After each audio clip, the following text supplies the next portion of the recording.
Well, you see, I will have to spend again so many billions. Because it would be like electoral process. You get the sentiment of the Filipino.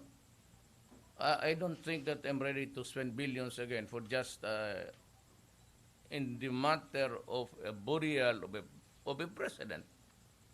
The law says that it does not even mention mga heroes. It simply says that if you are a soldier, and in another section of the law, there is that the presidents. So that's the law.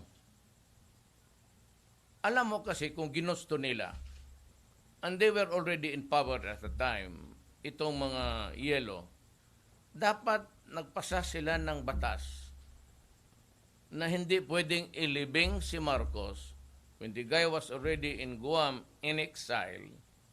They should have passed a law prohibiting Marcos, if ever he comes home dead, to be buried in the Libingan ng mga Bayani.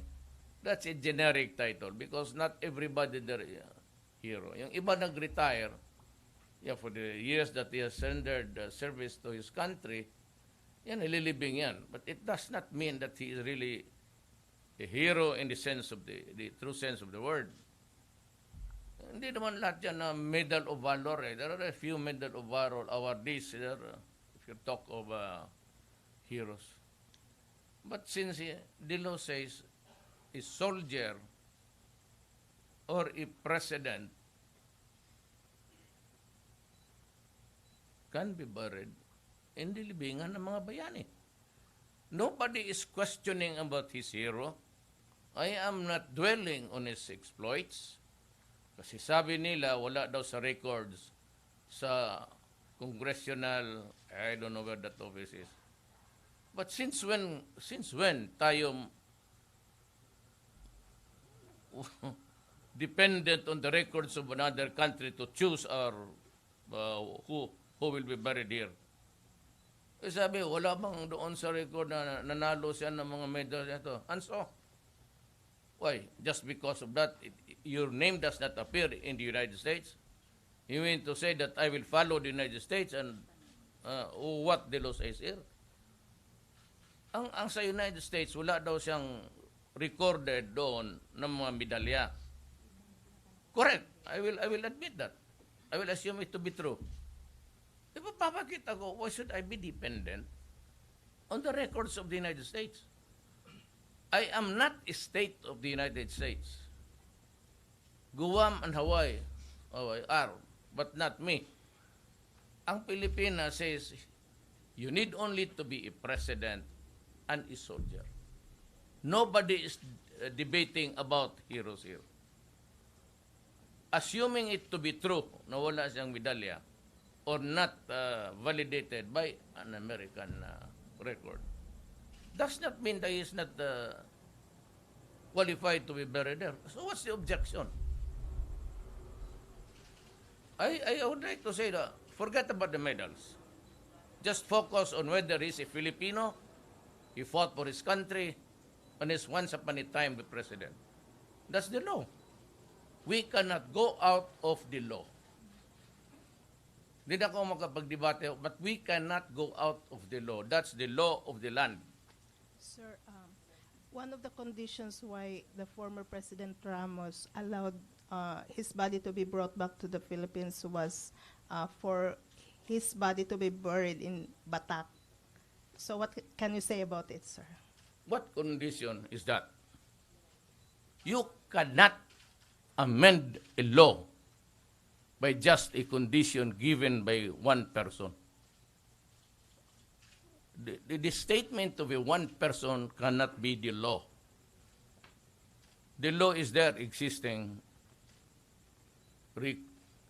You can read it 1,000 times and you would still arrive at the conclusion that he is qualified. Even if he is not a hero, he was a soldier. He did not receive the medals, correct, but that is the record of another country. Then why would I, in making a decision, refer to the records of another country? We have long ceased to be the vassal state of the United States. Tapos na yan. It's history. I am dealing now. Pag plebiscite ka, 99% ng all of the Ilocano race dito sa ating Pilipinas have this sentiment in our hearts. Nasasaktan sila. Tayo, yung mga sa politika, mga yellow, you know very well that my mother was a leader of the yellow movement here. Tayo kasi ang galit natin. But you know, when I become president, I cannot be choosy and follow his sentiment vis-a-vis with the law. I cannot be despotic and everything and not a hero because there are no, the medals do not appear on the record of the United States. And in law, sana ginawa nilang batas na Marcos, because of his historic despotic regime, if that is what they want to tell us, should not be buried sa libingan ng mga bayani. Until and unless you repeal that law, he cannot be buried there. But nothing has been done. Bakit kinalimutan yung elementary procedure na yan? I am a president and I have shown my duty to follow the law, not to follow the sentiments of the political side, to the other side of the fence. You put me a quandary, what would be my basis in denying the burial, you meant to pronounce it, of Marcos sa libingan ng mga bayani. Because then I would be violating the law if I prohibit his burial in the libingan ng mga bayani. Sir, how about if many people will protest? If many people will be against it? Yes, I said I have my order. I gave it to the spokesman. I said we would allow the protest with the minimum of police officers just manning traffic so that your right to protest will be co-equal of the right of the other people to use the other half of the road so that they can travel and move. And I said, walang military dyan, walang police na anti-riot.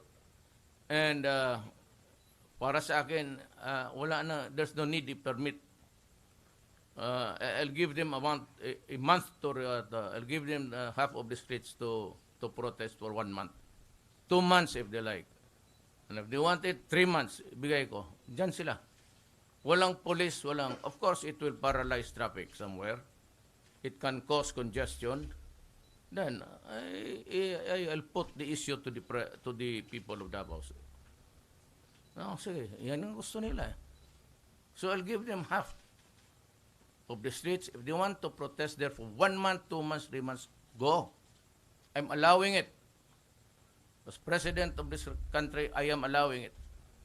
I'll give it even half a year. Magprotesta sila.